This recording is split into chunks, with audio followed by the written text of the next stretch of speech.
நான் கேட்கும் போது அற்பமாக பார்க்கவில்லை, ஆசீர்வதிப்பதற்கு தகுதியும் கேட்கவில்லை.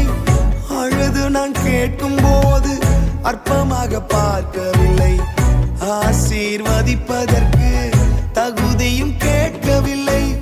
தாழ்ந்தவன் என்னையும் நினைவில் வைத்து, தாழ்ந்தவன் என்னையும் நினைவில் வைத்து, எல்லையை தயங்காமல் பெரிதாக்கினீர், எல்லையை தயங்காமல் பெரிதாக்கினீர்.